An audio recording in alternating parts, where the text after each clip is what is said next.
If you want to generate more leads from your Google Ads campaign, I'm going to walk you through the bid strategies I use to generate hundreds and hundreds of leads for my clients.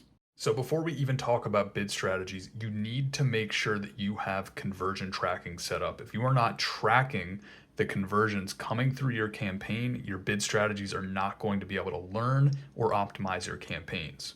You can see on this campaign, I'm tracking form submissions and phone calls. For you, it could be different, but for local lead generation, that's what I use.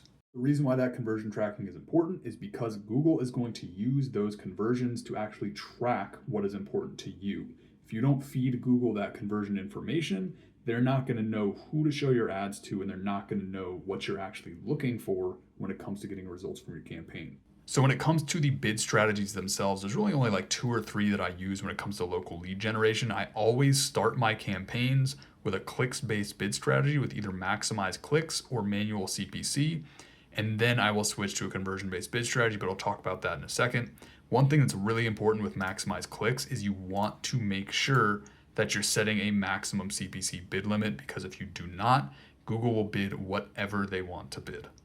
The reason I start with clicks is again because of the conversion tracking. I want to tell Google early on to just go get me traffic, because then I'm going to track that conversion data on Google to start feeding it more information. And also another reason why it's important to start with clicks is because if you just jump straight to conversion-based bidding and you don't even have conversions coming through your campaign yet, Google's going to have absolutely no idea what you're looking for. So it's important to start with clicks and then get conversions so Google can actually start learning.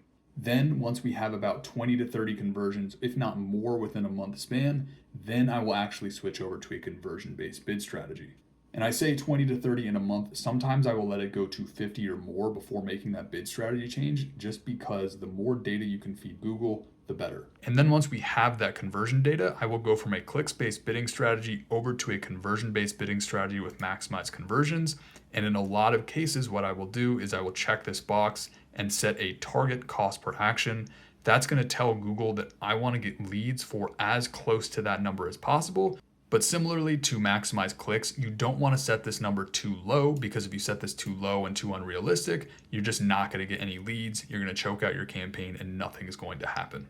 So at the end of the day, bid strategies for lead generation are pretty simple. You just want to start with clicks, get conversions, and then switch over to a conversion-based bid strategy. There are certain instances where you just kind of keep it on clicks because it's working well. But in most cases, what I do is I start clicks, get conversions, then switch over to conversion-based bidding. If you want to learn a little bit more about this, I do have a more in-depth video. If you click on the link on this video, it'll take you over there and you can learn a little bit more.